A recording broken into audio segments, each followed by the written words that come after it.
vrai nom Angul Ben Sao, j'ai 20 ans et à l'heure actuelle je suis artiste et étudiant à la fois.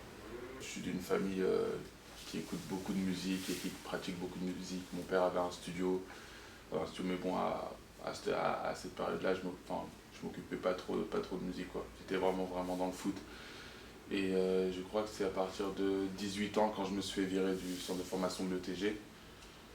J'ai commencé à me mettre à faire de la musique. J'ai eu le bac et entre-temps, j'enregistrais des morceaux chez mon ami Lucas et après le bac, j'ai arrêté les cours. J'ai arrêté les cours un an où j'étais vraiment à fond sur l'écriture. Et entre-temps, j'avais commencé à composer des morceaux pour mon EP.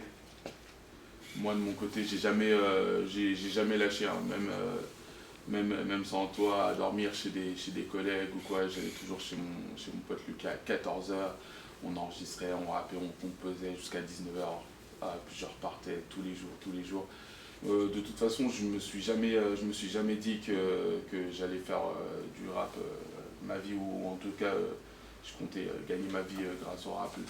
Alors d'aujourd'hui, moi je trouve ça vraiment con qu'un jeune rappeur, parce qu'il y a beaucoup de gens qui rappent, il y a beaucoup de gens qui rappent, beaucoup de gens qui composent. La sphère artistique c'est cool, mais à l'heure actuelle, avec la conjoncture économique, c'est pas ce qui est recommandé. C'est bien d'avoir des rêves, si ça marche, tant mieux, mais il faut toujours anticiper dans la vie. Moi à l'heure actuelle je suis étudiant, là mon ami est en train de me filmer parce qu'on va réaliser un autoportrait avec ce qu'on est en train de faire. Après, je ne fais pas que du rap, je compose, je filme aussi. Et moi, j'ai toujours eu un rêve, en fait, c'est d'être réalisateur. C'est qu'avant de faire de la musique, j'ai collectionné, j'ai collectionné des appareils photo chez moi. J'ai commencé déjà des petits courts-métrages un peu foireux sur Windows Movie Maker avec un petit PC comme ça. Je regarde un tas de films et je suis toujours là-dedans. C'est mon rêve, mais il est vraiment à côté. J'ai pas envie d'être un exemple. J'ai pas envie d'être un exemple, quoi, tout simplement parce que je suis jeune, je fais des erreurs et j'ai fait beaucoup d'erreurs. Mais si ce que je dis peut permettre aux jeunes de voir de voir un peu la réalité des choses, c'est pas mal. Mais sur le message que j'ai à délivrer, c'est que poursuivez vos ambitions, mais anticipez aussi. Parce qu'il peut y avoir rechute. Pire que le crack qui dévaste les sous-sols de Paris, aussi bon que Jay-Z quand il fait un gosse à Beyoncé. Sniff, négro, la pilule est bonne, je prends mon fond de gorge, je prends la première gorge et je force comme. Mon talent est un passe-temps, pas le temps d'envier, c'est pour les envieux. Je baisse des hips au calendrier chargé, les dés sont faits à moindre. Chance que tes rappeurs chip. Même Ginger Lead me préfère à Charlie Sheen, bruyant comme vous êtes là. Enfin, roi, regarde-moi baiser quand nous est là. Là, les liens, c'est nous, l'avenir, c'est nous, depuis le cartableau Ace Pack, en passant par le bac. Good job, bitch, fais-nous le blue job. Fou, prêt à fourrailler, avec mes fous alliés. Au lit sur ta face, je te crache dessus. Le RAP des raps, c'est pas ma faute. Je peux pas contrôler ces circonstances comme la RATP. Nos jeunes fichent des conséquences. Ont une vie de misérable, disparaissent comme sur un flingue. John Fitzgerald, faut que je profite. Tête haute pour plein de profits. Élégant comme tête, pervers comme Ted Bundy. Quand je parle de Mike, ils m'appellent tous Mike. À force d'assassiner le Mike à chacune de leurs open mic. Voilà. Crash.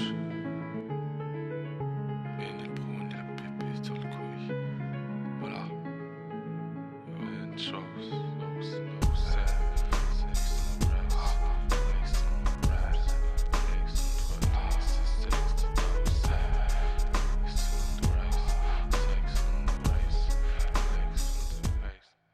Les négros parlent au bistrot rue de la gare.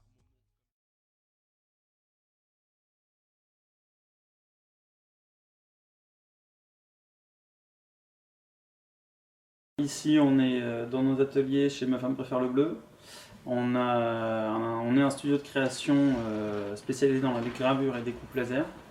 On a nos locaux qu'on partage avec deux autres personnes, un illustrateur Tougi et un ébéniste designer qui s'appelle Johan Clermont Design. On a un lieu de travail sympa dans lequel on fait beaucoup de créations sur mesure pour nos différents clients. On travaille beaucoup de matériaux, le bois, le papier, le plexi. et pour faire différents supports de com, allant de l'enseigne à la carte de visite, en passant par la décoration, de la signalétique. Voilà. À l'origine, j'ai fait un BTS communication des entreprises, plutôt strat de communication et marketing. Il s'avère que c'est pas du tout ce que j'avais vraiment envie de faire au fond de moi, c'était plutôt quelque chose, je voulais plutôt faire quelque chose de créatif. Je suis rentré en stage longue durée dans une agence de communication sur Paris, et puis au bout de 3 semaines, 1 mois, j'ai tout arrêté parce que ça me convenait pas. Et vu que j'avais déjà appris en fait le métier de graphiste un peu sur le tas, à apprendre à me servir des logiciels, etc., j'ai fait le forcing dans la boîte où j'étais pour devenir assistant graphiste et puis faire mon trou là-dedans. Et du coup, ils m'ont pris en stage et du coup, je suis resté 1 an et demi à faire l'assistant des assistants, pour ainsi dire, et à prendre le maximum de boulot possible pour en apprendre le plus possible et puis me rendre entre guillemets pas indispensable, mais en tout cas vraiment utile. Donc, et à la fin, ils m'ont proposé une alternance, une formation, etc. Si ça n'avait pas marché, je pense que j'aurais fait radicalement autre chose. Je pense que je serais parti voyager et puis que j'aurais saisi des opportunités un peu comme ça serait venu en fait. Dans un avenir plus ou moins proche, on espère plutôt proche, que ça va continuer à bien se développer pour nous, qu'on va développer notre clientèle, notre portefeuille client. Pour nous, peut-être pouvoir avoir des employés pour justement déléguer une partie de notre travail qui aujourd'hui nous prend beaucoup de temps, parce que forcément il faut tout faire, que ce soit l'administratif, le comptable, la relation client, la démarchage commercial, la production, la création sur ordinateur. Donc ça fait des bonnes journées de 35 heures. Et du coup, voilà, l'avenir plus ou moins proche, c'est de réussir à se libérer un peu plus de temps pour se réserver vraiment que sur les parties créatives. Et puis, pourquoi pas, soyons fous, avoir quelques matinées dans l'hiver pour pouvoir aller faire du snowboard. Ce serait bien. Il faut avoir de l'intuition et puis suivre et saisir les bonnes opportunités, quoi. Quand il y a quelque chose qui est présent, faut le prendre et puis faut y aller à fond, quoi. Faut bosser et voilà, il n'y a rien qui tombe du ciel, donc si on va pas le chercher, voilà, ça arrive pas comme ça.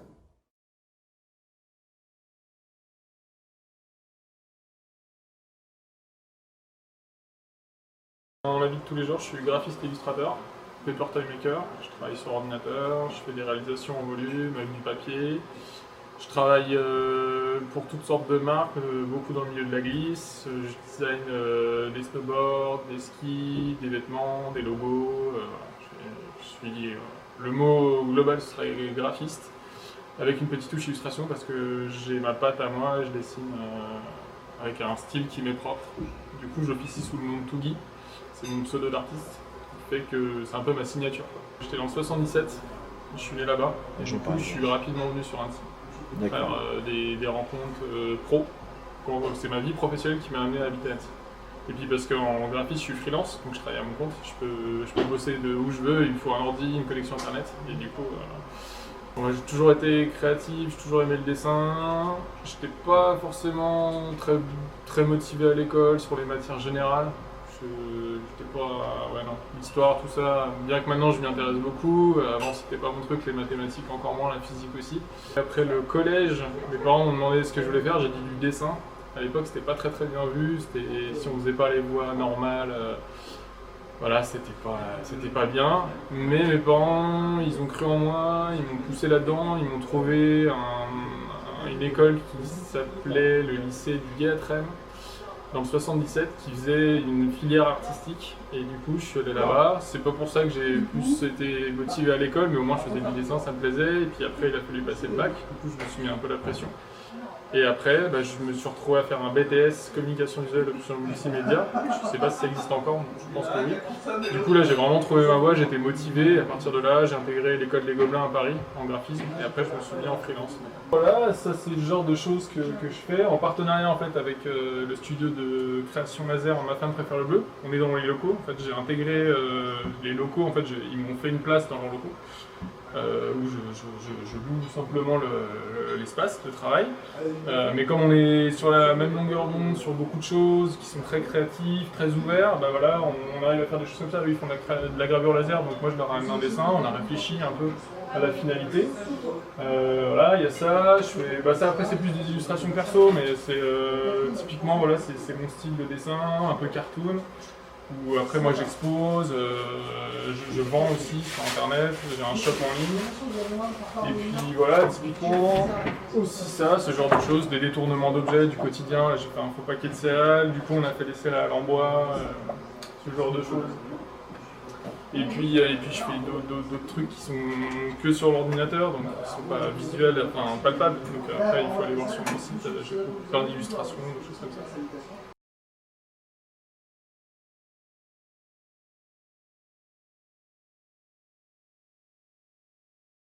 Alors voilà, Mathieu Barachin, mon blase c'est Croix, j'ai 25 ans, je suis né à Annecy, j'ai grandi dans la vallée des Aravis, et voilà, je suis allé au lycée ici à Annecy et j'habite ici maintenant.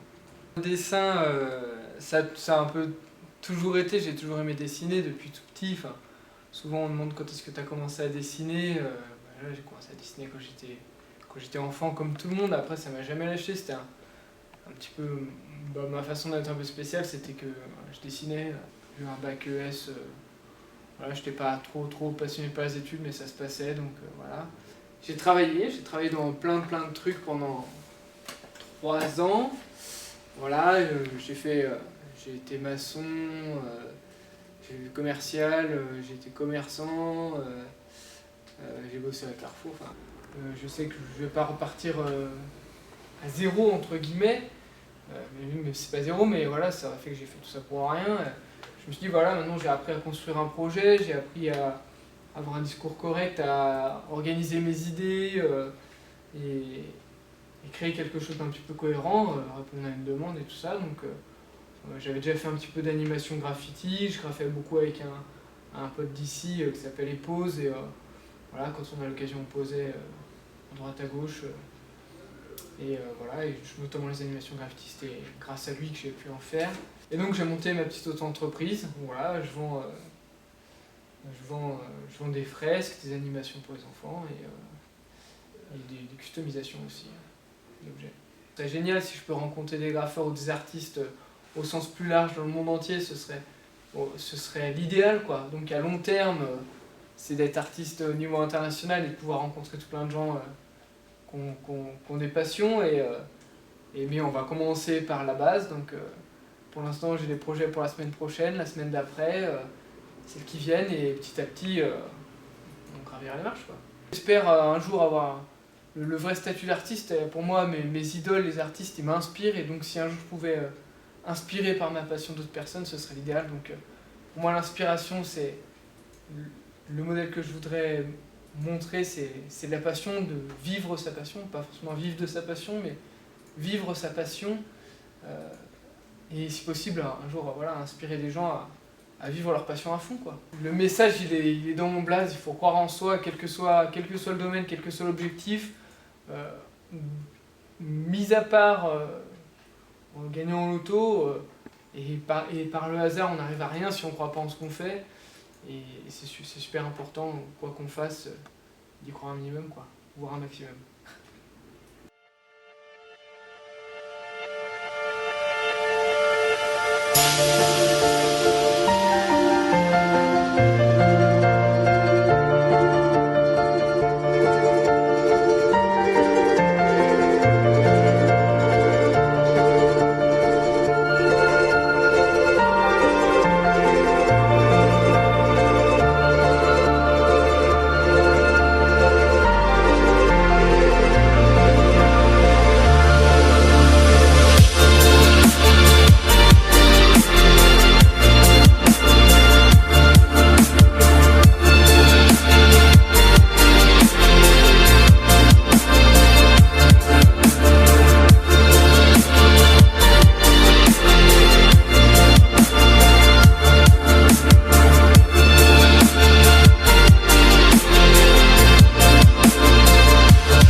Moi c'est Julien Lamotte, j'ai 28 ans.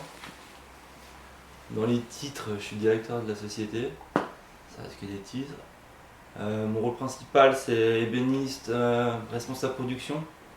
Alors moi c'est François, j'ai 27 ans. Je suis issu au départ d'études d'ébénisterie, donc comme Julien, que j'ai complété par des études de commerce. Donc l'idée est partie avec Florent. C'est Florent et moi à la base l'idée, mais très vite François et Emeline sont venus se greffer au projet. Donc l'idée, on est parti d'un constat, on était autour des 25 ans, on avait envie de créer quelque chose. On est un petit peu embuté dans nos entre guillemets, carrières professionnelles, on avait envie d'autre chose. Et les lunettes en bois sont arrivées vers nous comme ça. En fait, on avait vu ça aux États-Unis. On s'était dit, c'est un produit cool. Moi, je suis ébéniste, donc je pouvais matérialiser ça avec le bois. Et l'idée est partie comme ça. Et donc rapidement, François s'est épaulé à moi, qui est aussi ébéniste, pour monter notre premier prototype.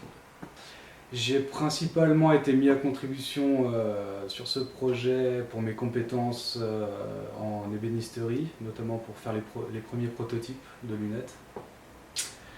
Donc c'est comme ça que je me suis greffé à l'aventure, et puis petit à petit on a tous participé à beaucoup de tâches, à beaucoup de choses dans divers domaines. Et aujourd'hui c'est ce qui a fait Shelter, quoi. Shelter, au départ, ça vient des Rolling Stones, musique Gimme Shelter. Et après, pour la petite histoire, Shelter, ça veut dire refuge, cabane. Donc on habite quand même dans une région montagneuse, on peut en trouver. Puis le côté abri, se cacher derrière une. Voilà. Après, c'est plus des liens qu'on a fait. Mais au départ, Shelter, c'était vraiment la musique et la typo était cool. On a trouvé une police sympa et c'est parti. On s'est pas posé plus de questions en fait. Donc on a testé ça sur une plateforme de financement participatif sur internet et on avait demandé 8 000 €, ou 7 000 € pardon. Et les 7 000 € on les a eu en moins d'une semaine. Donc le projet a eu un super retour. Donc on a fini la campagne à plus de 18 000 €. Donc à ce moment-là on s'est dit il y a un truc, il y a un concept, notre projet plaît. Et c'est à ce moment-là qu'on a essayé de montrer la structure Shelter et de créer la marque. Donc là on a une collection modeste de 3 modèles. Parce qu'on n'a pas eu le temps après le Kiss Kiss, ça allait très vite, donc on n'a pas eu le temps de développer. C'est notre gros problème sur 2014 qu'on est en train de pallier maintenant en 2015. Parce que si on prend la bouteille, on n'est pas du métier de la lunetterie. Donc on a appris à faire des lunettes pendant un an, à améliorer, à comprendre comment ça fonctionnait. Donc ça c'était notre première collection. Donc c'est tout du noyer érable. Donc on travaille sur du plaquage en fait, on fait tout nous de A à Z en fait. Donc ça c'est François principalement qui récupère les arbres et qui va faire les plaquages. Donc ça se passe à Contamine-sur-Arbre, c'est là-bas où on a le stock de bois. Et après une fois que François est mis en plaque, ça vient ici.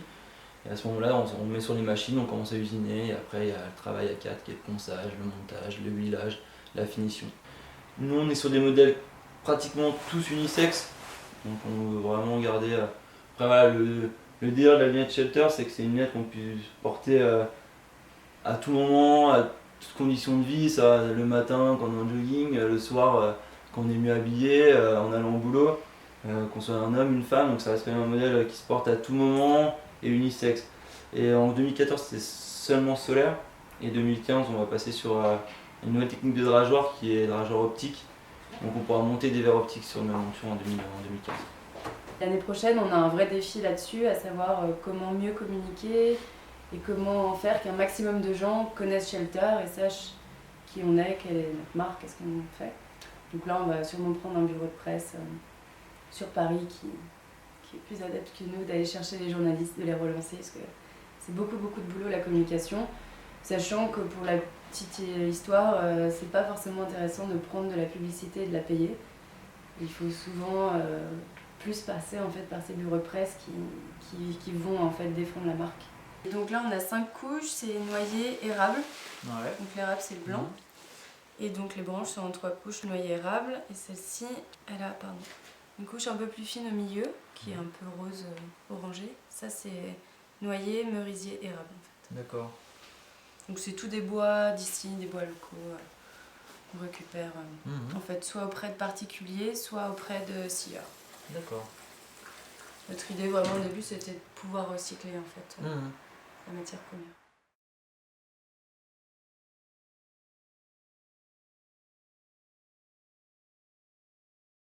Je suis président de l'association Baskik depuis 1995 qui a pour objet le développement de la culture hip-hop sur le bassin annécien et notamment et en particulier celle des artistes du groupe.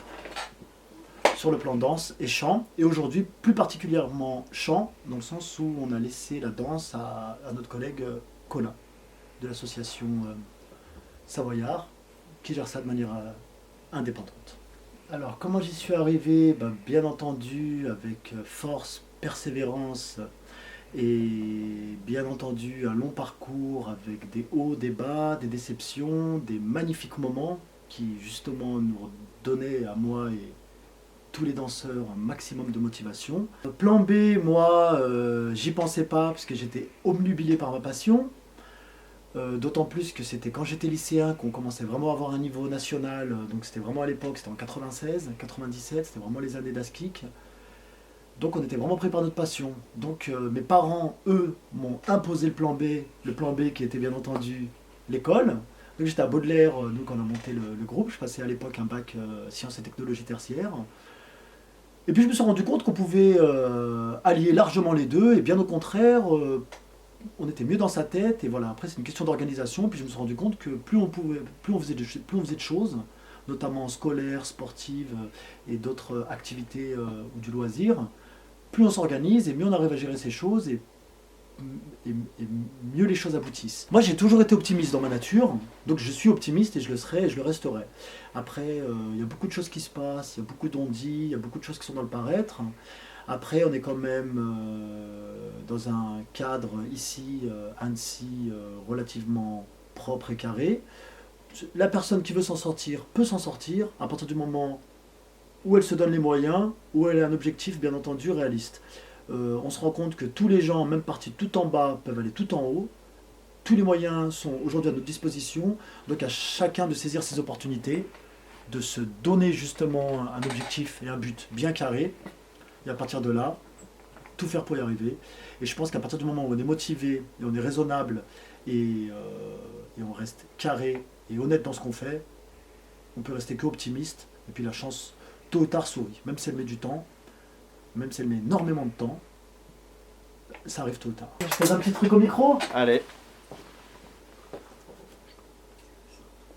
Aïe, ça se fait grave bien. Fais péter la paire de shoes high-tech avec bien entendu la démarche qui va avec. Zoulou, sorti tout droit de la jungle. Faites place, on s'écarte. Toutes les miss défilent avec classe. Toute l'équipe s'exhibe avec classe. Zoulou au bec, on se croirait dans l'espace. Avec classe. Aïe, bien dans mes shoes. En phase avec moi-même. Oh, je ne tiens plus en place. Comme les gousses des boules, déroule le tapis rouge. Ce choix c'est la mienne. Oh, place. vas-y DJ balance, l'instru je vais la buter. Range tes nuits au balance, ce soir c'est l'oubli.